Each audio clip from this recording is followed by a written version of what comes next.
उसे बचाना ठीक नहीं। अगर तुम्हें समाज में सम्मान प्यारा है, अगर सम्मान चाहते हो तो ये बातें हमेशा ध्यान रखना। और सुनो,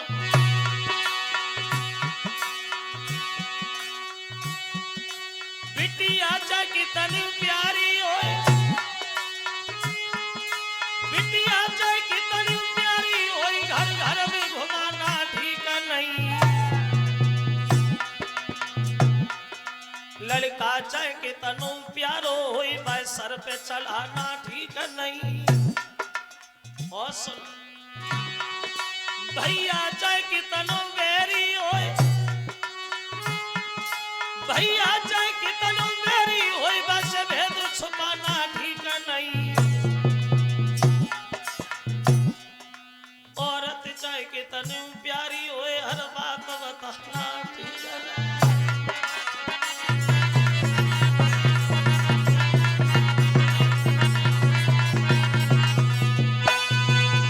सत्राजित कहते ये बातें हमेशा याद रखना। भैया चाहे कितनो बेरी होए, बस भेद छुपाना ठीक नहीं। और औरत चाहे कितनी प्यारी होए, हर बात बताना ठीक नहीं। क्यों?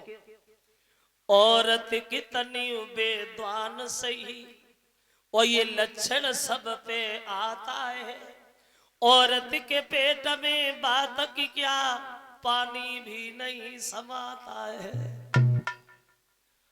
औरत कितनी भी पढ़ी लिखी हो, लेकिन ये बात हर स्त्री के अंदर बनी रहती है। अगर कोई ये बात सुन ले, जो ले चाचे से कहीं ना लेती, तो ले ना रोटी अच्छी लगे ना नींद आए। इनके पेट में बात नहीं रुकती। अगर तुम्हें पूरे गांव में बात फैले हुए है, 50 आदमी से मत कहो, 4 औरतें से कह दो, और बाद में जो और कह दियो काउ से कही हो ना, फिर देखो संजालो पूरे गांव में डंडोरा ना पेटो फिरे। औरतों के पेट में बात नहीं रुकती। और देखो कैसे बात नहीं रुकती। एक बात ध्यान आ गई, पता नहीं कौन से गांव में कथा हो रही थी, गांव का ध्यान नहीं है, और होगा भी तो हम बताएंगे नहीं। तो वहां शाम को सब लोग रुके थे, तो शाम को ऊपर लेटे हुए थे। तो भाई बगल वाले घर में, पड़ोस वाले घर में सास और बहू में लड़ाई हो गई, खूब लड़ाई भाई। वो बहू पता न कितनी चालाक रहने के, धीरे से कछ कह दे सो सास घंटा खाड़ो के लिए फैलने चो। अब लत्ती रही। अब उनकी सास जो रहे वो गांव में निकली गई। उनकी बहू ने रस्सी उठाई और कमरा के अंदर घुस गई और केबाल लगाए ले। हमने सोची मरेगी, फांसी लगाए और क्या करेगी, मर जा, हमें क्या करना है। बहुत देर हो ही गई, अब इनने केबार खोले, बाहर निकल आई। अब मरे थोड़ी रही है, दिखा रही हमें कोई देख ले तो हम फांसी लगाए रहे। तब तक उनकी जो सास जो रहे बेई आई गई, और उनके संगे के गांव की बड़ी बूढ़ी और रहे। अपई बहू के हाथ में रस्सी देखी तो रस्सी छीन ली और बोली, जब तुमसे किन्ने कही तुम फांसी लगाई हो, तुम पूरे घर में आगे लगाए तो हम तुमसे कबू का छुड़ा गए, जित किन्ने बताई कि तुम फांसी लगाई। अपई बहू से तो जगई। और वे गांव की जो रहे उनके 2 हाथ जोड़े, देखो तुम्हारे अलावा हमारी बहू को फांसी लगा काऊ ने नहीं, देखो जब बात काऊ से कही हो ना, हमारी बड़ा बदनामी हुई है, काऊ से कही हो ना। अब वे घर ही में हाथ रचा लगी, हाँ अपनी तरह जानते काऊ से कही हो ना। अरे मरेगी तई मरेगी, जेल फांसी हुई है लड़के को, हमें क्या करने जो हम काऊ से कहे निकल आए। अब गली में 4-5 लड़का बैठ रहे, बोले क्या होगा डोगरी, बोले कछू नहीं लला, फलाने के बहू ने फांसी लगा ली भी, हमसे कह रही काऊ से कही हो ना, तुम बताओ हम काहे के लिए काऊ से कहे, हमें याद होती ना जो हम काऊ से कहे।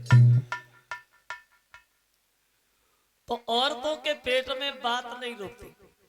तो सत्राजित बोले, हम इसलिए तुम्हें नहीं बताएंगे कि तुम मेरी पत्नी हो। पैर दबा रही अति छुटक की बल लगी दूर, और बोली तुम्हारी कसम अब तो हम फांसी लगाए। ऐसे घर में रान से फायदे का, घर में कोई बात ही नहीं मालूम पड़े, हम जिंदा ही नहीं रहे। तो सत्राजित बोले, तुम तो नाराज हो गए, अगर नहीं मानती हो तो सुनो, लेकिन बड़े घर की बातें काव से कहियो ना, ना गाय बने ना कहीं बने। तो बोली हमें बता, हम तुम्हारी किस्म करे खाते कबू काव से ना कहे, हमें बताओ। तो बोले सुनो, कन्हैया ने प्रसेन को मार दिया और वो मणि से छीन ली। जो जब बात सुनी तो रोवन लगी। आज तो बहुत बुरो बहु, बहुत बुरो बहु, तुम सोई जाओ, तुम्हारी कसम खाते कबू का से ना कहीं तुम सोई जाओ। अबे तो सोई गई और उन्हें पूरी रात नींद ही नहीं आई। करवटी बदलती नहीं भगवान, कब सवेरो होए कब सवेरो होए।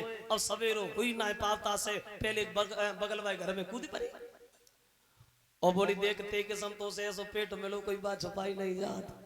कब से कहिए ना, बड़ा मुसीबत से पूछ पाई। कन्हैया ने प्रसेन को मार दिया और मर छीन ली। आए बेभागी भी अपने बगल भाई घर में घुसी गई, बेभागी भी अपने बगल भाई घर में घुसी गई। सुबह से शाम नहीं भाई, घर घर में चर्चा होने लगी।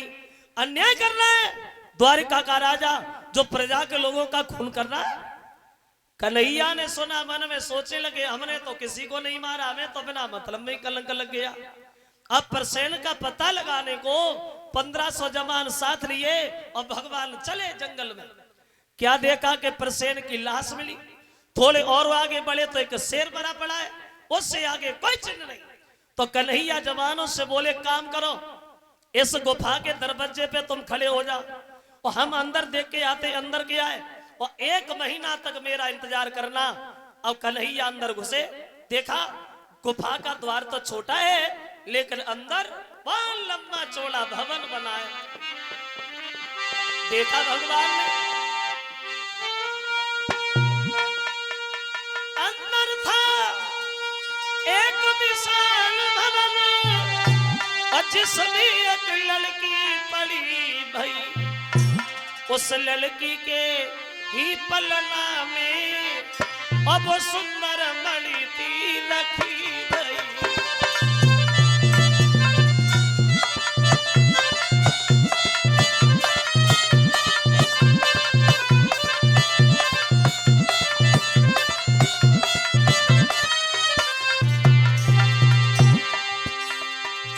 कन्हैया ने देखा एक पालना लटक रहा है, उस पालना में एक लड़की सो रही और उसी पालना में वो मणि रखी हुई है।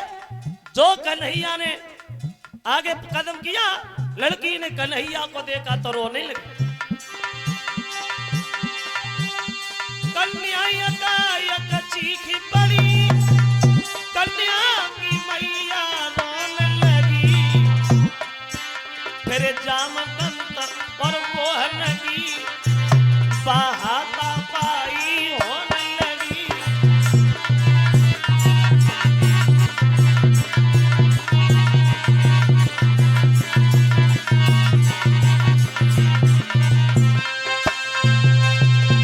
लड़की जब चिल्लाने लगी तो लड़की की मां भी रोने लगी। तो जामवंत में कन्हैया में युद्ध छिड़ गया। और यह युद्ध 1-2 दिन नहीं भक्तों, बल्कि ये युद्ध लगातार 27 दिन तक चला। कन्हैया ने जब जामवंत के घूसा मारा तो जामवंत बेहोश हो गए। होश आया तो पैरों पे गिर पड़े, बोले प्रभु बड़े समय का इंतजार कराया। ये कौन थे जामवंत? ये जामवंत त्रेता वाले थे। जब लंका पे विजय पाकर के सब लोग लौट रहे थे तो राम ने पूछा लड़ाई से किसी कर्मान अधूरे तो नहीं रहे। बहादुरों के चेहरा नीचे को झुक गए, लेकिन बूढ़े से जामवंत बोले महाराज हम अभी हम लड़ना चाहते। तो भगवान बोले भैया अभी हम मर्यादा के बंधन में हैं, तुम इंतजार करो, हम खुद ही आएंगे और खुद ही तुमसे लड़ेंगे और तुम्हारी भुजाओं की खुजली हम खुद ही मिटाएंगे। तो जामवंत कहने लगे प्रभु काय को मुसीबत उठाई, क्यों आए? जवाब दिया इस मणि के पीछे हमें कलंक लग गया है, इस मणि को हमें दे दो। तो जामवंत जी बोले महाराज इस मणि को भी ले जाओ और मणि वाली को भी ले जाओ। मतलब तुम हमारी बेटी जामवंती से शादी कर लो। तो दूसरा विवाह भगवान का हुआ है जामवंत की लड़की जामवंती के साथ में। और वो मणि जो है वो सत्यराजित को लाके दी। तो सत्यराजित बड़ा लज्जित हुआ, सोचने लगा मैंने तो कन्हैया को कलंक लगा दिया, मेरे भैया को तो शेर ने मारा था, हमने कन्हैया को दोषी ठहरा दिया। तो उसने शर्म के कारण अपनी लड़की सत्यभामा की शादी कन्हैया से कर दी। अब 3 औरतें हो गई, रुक्मिणी, जामवंती और सत्यभामा।